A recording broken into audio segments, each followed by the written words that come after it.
স্বাগত জানাচ্ছি খাতুনগঞ্জ থেকে মধ্যে সাথে আছে আমি শামীম জাহেদি। আমাদের আজকে আলোচনার বিষয় সমবায় সমিতি সংশোধন বিল 2012। আর এই নিয়ে আলোচনা করতে আমার সাথে স্টুডিওতে আছেন সমবায় সমন্বয় পরিষদের সভাপতি এমদাদ হোসেন মালেক এবং the Central Association of Christian Cooperative লিমিটেডের চেয়ারম্যান নির্মল রোজারিও। তবে মূল আলোচনা যাওয়ার আগে দেখেন একটি প্রতিবেদন।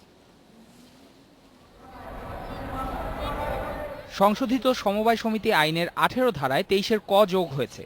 এতে বলা হয়েছে কোনো সমবায় সমিতি তার কার্যক্রম পরিচালনার জন্য কোনো শাখা অফিস খুলতে পারবে না। এ বিধান কার্যকরী হলে অনুমোদিত শাখা অফিসগুলো 6 মাসের মধ্যেই স্বয়ংক্রিয়ভাবে মূল সমিতির সঙ্গে এক হয়ে যাবে।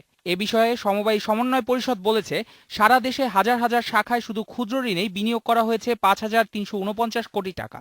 এছাড়া আবাসন সহ দীর্ঘমেয়াদী বিনিয়োগ 20,000 কোটি টাকারও বেশি। বৈধ পদ্ধতিতে পরিচালিত এসব শাখা বন্ধ করলে শুধু 50 লাখ লোক কর্মসংস্থানই হারাবে না, 90 লাখ লোক আর্থিকভাবে ক্ষতিগ্রস্ত হবে। এখানে হাজার হাজার মানুষকে সর্বশান্ত করছে।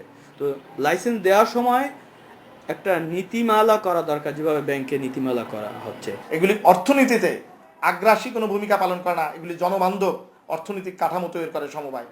সেই স্বীকৃতিটা আমাদের দেশে ম্লান হয়ে যাবে যদি এই আইনটা জারি হয়ে যায়।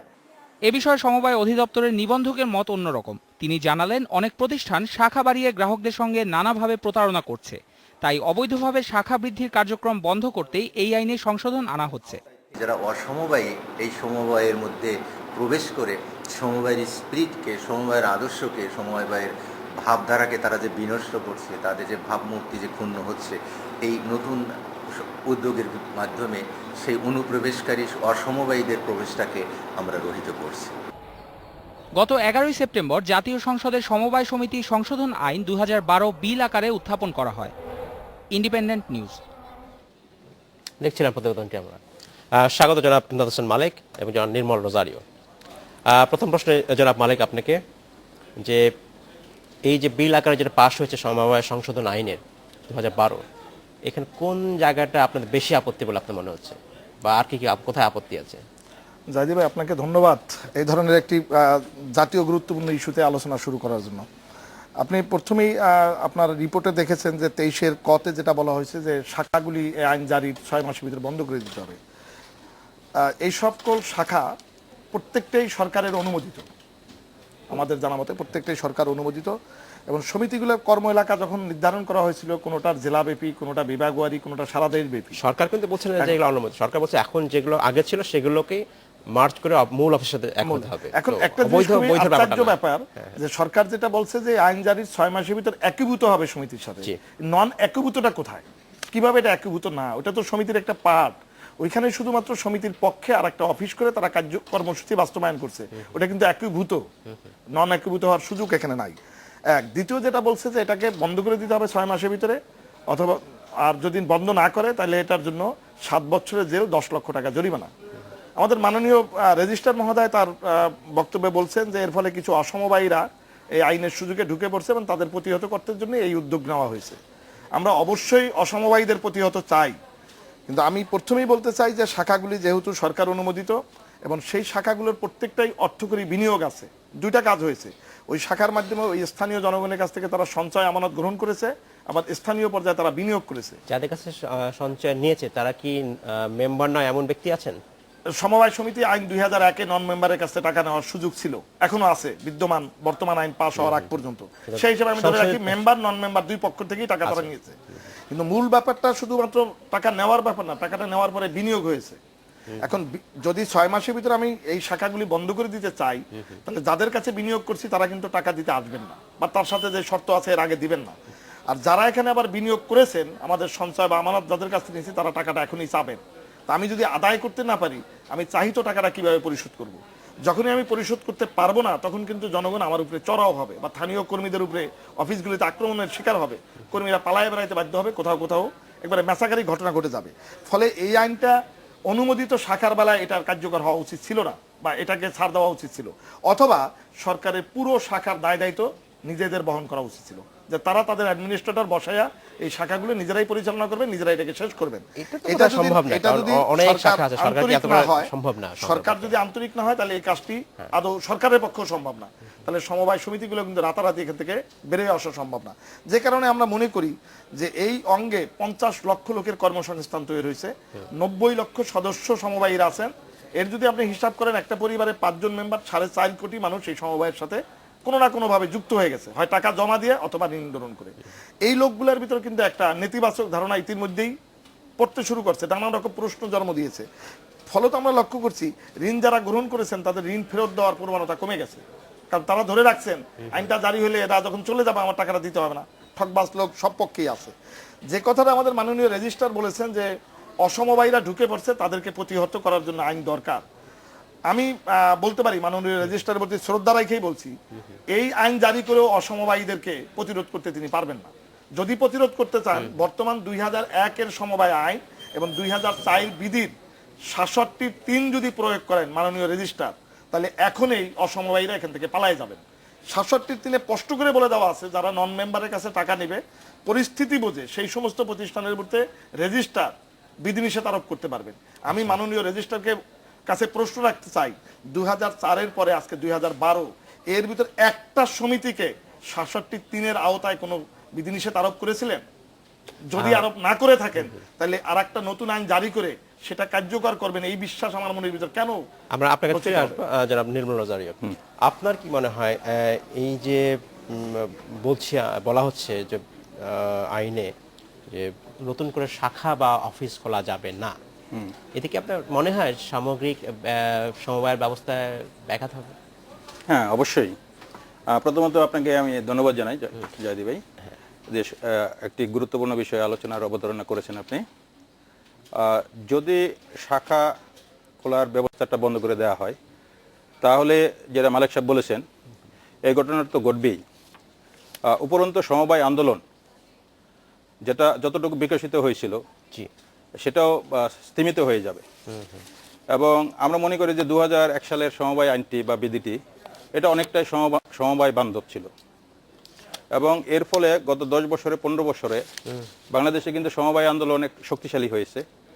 এর মাধ্যমে আমরা জাতীয়ভাবে সঞ্চয় আহরণ করতে সক্ষম হয়েছি, এবং বিশেষভাবে রুরাল লেভেলের যেখানে অন্যান্য প্রতিষ্ঠানগুলো পৌঁছাতে পারে না, বিশেষভাবে ব্যাংকিং সিস্টেম যেখানে নেই, সেখানে সমবায় তার বিকল্প হিসাবে সাধারণ মানুষের সঞ্চয়গুলোকে আহরণ করে আমাদের জাতীয় অর্থনীতির যে মূলধন গঠন সেই ক্ষেত্রে কিন্তু কন্ট্রিবিউশন রাখছিল। সরকার কিন্তু বলছে যে কিছু অনিয়ম দেখা দিচ্ছে, এবং যাতে ভবিষ্যতে অনিয়মগুলো না হয় তার জন্যই একটা অনিয়ম তো অন্য অফিসগুলো প্রয়োজন নেই, একটা সেন্ট্রাল অফিস থেকে হতে পারে না। অনিয়ম তো আপনার যে কোনো কাজের ক্ষেত্রেই হতে পারে। আমার যদি পরিবীক্ষণ, আমার মনিটরিং যদি ঠিক থাকে, আমার গভর্নেন্স যদি ঠিক থাকে, আমার সুপারভিশন যদি ঠিক থাকে, তাহলে সেটা হবে কেন? এটা যেই কোনো সেক্টরেই হতে পারে, ঘটনা ঘটতেই পারে। কিন্তু তাই বলে সেটাকে সংকুচিত করা, সেটাকে অতিমাত্রায় নিয়ন্ত্রণ করা, এবং নিয়ন্ত্রণ করতে গেলে যে আমার যে মুখ্য উদ্দেশ্য সেটা যদি ব্যাহত হয়, আসলে তো সমবায়কে আমরা একটি দারিদ্র্য বিমোচনের অন্যতম হাতিয়ার হিসেবে বিবেচনা করতেছি বর্তমানে। আর এর মাধ্যমে আমরা আসলে বৃহৎ পর্যায়ে কর্মসংস্থান সৃষ্টির একটা উদ্যোগ আমরা গ্রহণ করছি। যেমন আমরা বলি যে কর্মসংস্থান আমাদের লক্ষ্য, আত্মনির্ভরশীল সমাজ আমাদের স্বপ্ন। আমরা আমাদের ক্রেডিট ইউনিয়নের একটা স্লোগানে এখন এটা আমরা more and more employment creation করতে চাচ্ছি। এখন একটা সমবায় সমিতি যদি একটা অফিস থাকে, তাহলে কিভাবে সমবায় সমিতিগুলো বৃহৎ পরিসরে কাজ করবে? আমি উদাহরণস্বরূপ যদি আপনাকে একটা কথা বলি, যে যেমন আমাদের সাভার থানা, এটা শুরু হয়েছে আমিনবাজার থেকে এবং এটা শেষ হয়েছে নয়ারহাটে। একটা সমবায় সমিতি যে থানা ভিত্তিকও হয়, যেটা মালিক ভাই বলেছে, অনেক সমবায় সমিতি সমস্ত বাংলাদেশ ব্যাপী আছে, অনেক সমবায় সমিতি বিভাগওয়ারি আবার জেলাওয়ারি, আমি ওগুলো বাদিয়ে দিলাম। কিন্তু একটা থানা ভিত্তিক সমবায় সমিতিও যদি হয়, এবং সেটা যদি সাভার থানার মধ্যে হয়, যেখানে আমিনবাজার থেকে নয়ারহাট পর্যন্ত, তাহলে বলেন একটা অফিসের মাধ্যমে কিভাবে একটা সমবায় সমিতিকে সুষ্ঠুভাবে এবং তার সেবাগুলো আমি আমার মেম্বারদের কাছে পৌঁছে দিতে পারি, যদি শাখা ব্যবস্থা নাই থাকে। এবং যেটা বলা হচ্ছে ওয়ান কোঅপারেটিভ ওয়ান অফিস, এটা মনে করি যে আসলে সমবায় সমিতিগুলোকে এখন আর গ্রোসারি শপ ভাবার কোনো কারণ নাই। ইতিমধ্যে অনেক সমবায় সমিতি অত্যন্ত সুষ্ঠুভাবে ডিপার্টমেন্টাল স্টোর বা চেইন শপে রূপান্তরিত হয়ে গেছে। তাহলে কি আমি কি সেই ডিপার্টমেন্টাল স্টোর বা চেইন শপগুলোকে আবার সেই গ্রোসারি শপ, মুদির দোকানে আমি পরিণত করব কিনা, নাকি আসলে যুগের সাথে তাল মিলিয়ে আমি সেভাবে অগ্রসর হব? ধন্যবাদ রোজারি। আমরা ফিরে আসবো, আমাদের আসলে একটা বিরতিতে যাবার সময় হলো একটি বিরতিতে যাবার। আমার সাথে থাকুন, ফিরছি আমরা শিখি। স্বাগত আরেকবার হাতের পাশে আমরা কথা বলছি সমবায় সমিতি সংশোধিত বিল 2012 নিয়ে। আমাদের সাথে কথা বলছেন সমবায় সমিতি আন্দোলনের সাথে সম্পৃক্ত এমদাদ হোসেন মালেক এবং নির্মল রোজারিও। স্বাগত আপনাদেরকে আরেকবার।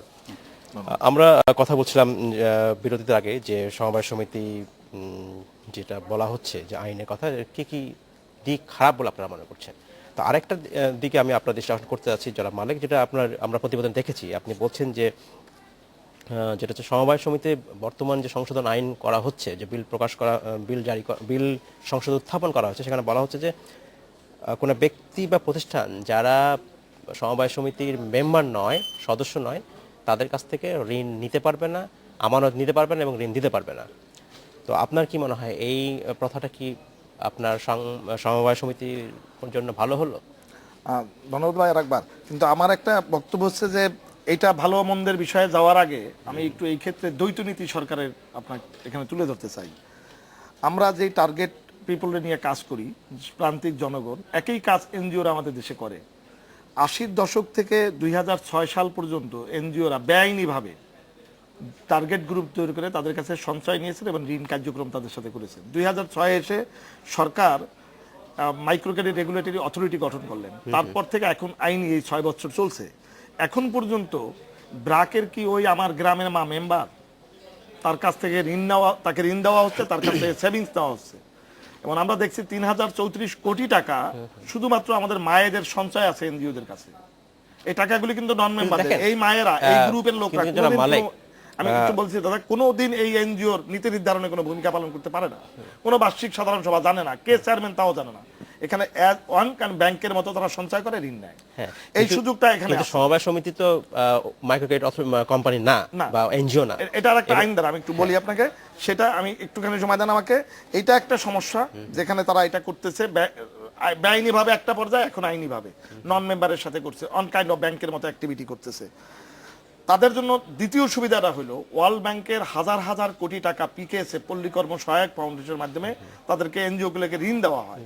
যে ঋণটার ইন্টারেস্ট প্রথম ছিল মাত্র বছরে 2 টাকা, এখন বছরে 4 টাকা 100 টাকায় দেওয়া হয়। সেই টাকাটা নিয়ে তারা সর্বোচ্চ এমআরআই এর নিয়ম অনুযায়ী 27% ইন্টারেস্ট তারা বিনিয়োগ করতে পারে। 4%-এর টাকা 27%-এ বিনিয়োগ হয়। আমাদের সমবায় সমিতি আইন 2001-এ নন মেম্বারের কাছে টাকা নেওয়ার সুযোগ করে দেওয়া হয়েছিল। আমরা সেই সুযোগে নন মেম্বারের কাছে টাকা নিয়েছি, মেম্বারের কাছে নিয়েছি। কিন্তু এই আইনের আবার 26-এর 2-এই বলে দেওয়া আছে নন মেম্বারকে আমি কোনো ক্রেডিট দিতে পারবো না। আমি নন মেম্বারে কোনো ক্রেডিট দিই নাই, ঋণটা দিয়েছি আমার মেম্বারদের। টাকাটা আমার পুঁজির জন্য আমি নন মেম্বারের কাছে নিয়েছি। এই সুযোগে যে কথা বলা হচ্ছে, অনেকে 2006-এর পরে এমআইআর রেজিস্ট্রেশন যারা নিতে পারে তারা কেউ কেউ রাতারাতি সমবায় সমিতি করেছেন। এই সমবায় সমিতি করে তারা নন মেম্বারের কাছ থেকে টাকা নেওয়ার এই আইনগত সুবিধায় 2, 3, 4 হাজার টাকা, 1 লাখ টাকায় মাসে মুনাফা প্রদান করেছেন। এখানে তারা সমবায়টা হচ্ছে মানব কল্যাণ, এখানে কল্যাণটা নিশ্চিত হইল না।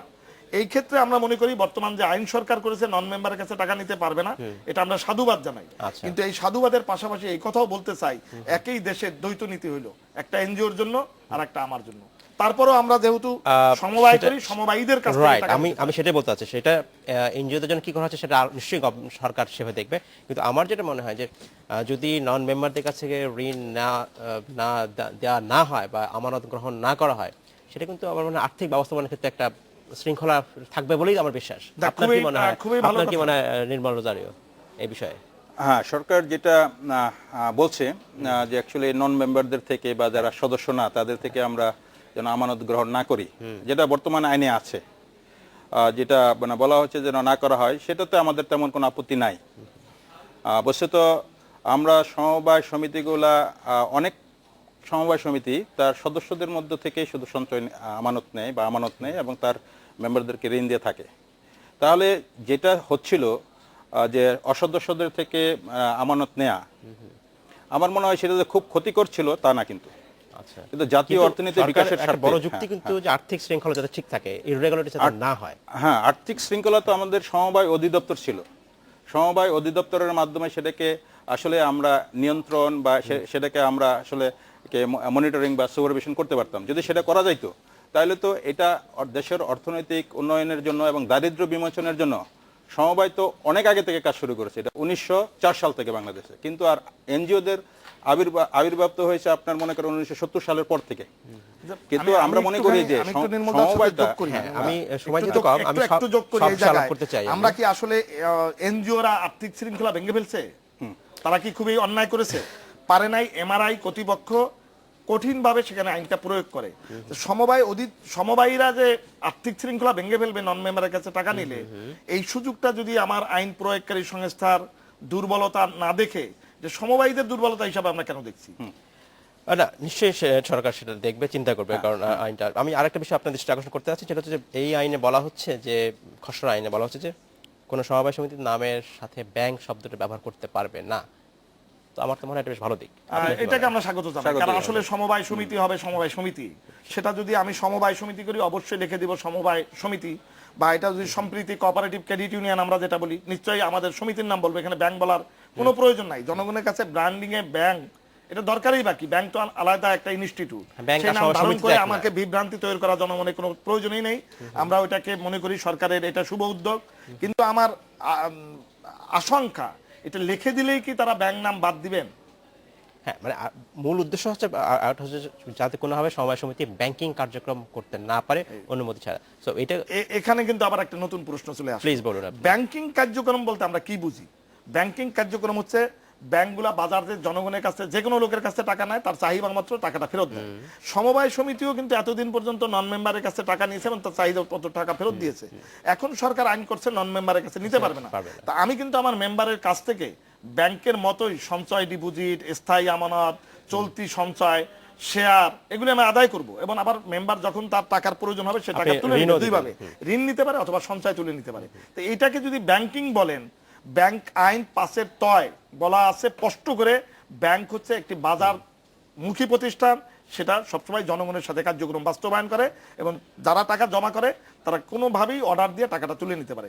সমিতি তো একই কাজ করবে, কিন্তু সমিতি তার উইদিন মেম্বারের ভিতর যেহেতু থাকবে, সে কারণেই ওই ব্যাংকের মতো চেক বই ছাপলেই বা ব্যাংকের মতো একটা কাউন্টার করলে এটা ব্যাংক, এটা হওয়ার কোনো সুযোগ সমবায় সমিতি নাই। আচ্ছা, আরেকটা বিষয় আমি যেটা বলতে চাচ্ছি, মনে করেন 2001 সালের আগ পর্যন্ত কিন্তু সমবায় সমিতিগুলোর জন্য সঞ্চয় ম্যান্ডেটরি ছিল না। 2001 সালের সমবায় আইনে সঞ্চয়কে ম্যান্ডেটরি করা হয়েছে, তার আগে শুধু শেয়ার ছিল। শেয়ার না হয়তো, কিন্তু 2001 সালের আইনে সঞ্চয়কে ম্যান্ডেটরি করা হয়েছে। কেন করা হয়েছে?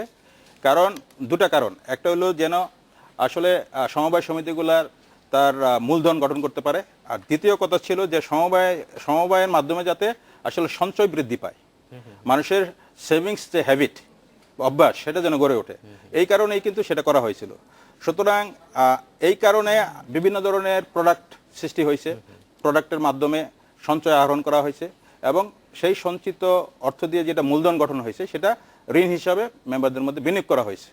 সুতরাং হ্যাঁ, আর আপনি যেটা মনে করছেন যে আসলে ব্যাংক কথাটা লেখা যায় না, ব্যাংক কথা তো আসলে আমরা মনে করি যে যেটা সরকার চিন্তা করছে সেটা ভালো, এবং আমরা কোনো সমবায় সমিতি ব্যাংক ব্যবহার করে মানুষকে আসলে প্রলুব্ধ করুক বা ইয়া করুক। ধন্যবাদ জনাব রোজারিও। যেটা মানে খুবই সংক্ষেপে, আমাদের সময় খুব কম, এই যে সরকার যেটা খসড়া আইন করতে যাচ্ছে, সামগ্রিক অর্থে আপনাকে খুব অল্প সময় বলতে হবে, এটা ভালো বা ভালো দিক মন্দ দিক দুটো মিলিয়ে বলবেন খুবই অল্প সময়। না, সরকার যে আইনটা করতে গেছেন সেই আইনের ভালো দিক অনেকগুলা, কিন্তু একটা দিক যদি এই যে ব্রাঞ্চের ব্যাপার, শাখার ব্যাপারটা সরকার এখান থেকে অব্যাহতি দিয়ে এই 18(3)টাকে অমিট করে দিয়ে আইনটা জারি করে, এবং নন মেম্বারের কাছে টাকা নিতে পারবে না, ব্যাংক শব্দ লিখতে পারবে না, এগুলি এখন সময়ের তাগিদে এটা প্রয়োজন হয়ে পড়ছে। আমি মনে করি সরকারের শুভ উদ্যোগ, পাশাপাশি যেটুকু ক্ষতি করছে এটুকু সংশোধনের ভিতর দিয়েই এটাকে কার্যকর করা হবে। আমাদের আজকে এখানে শেষ করতে হচ্ছে। ধন্যবাদ জনাব মালেক, ধন্যবাদ জনাব রোজারিও। ধন্যবাদ আপনাকে। আমাদের আজকে এখানে শেষ করতে হচ্ছে, আবার দেখা হবে আবারও। খাতুন গসনের মধ্যে ছিল, আমাদের সাথেই থাকবেন।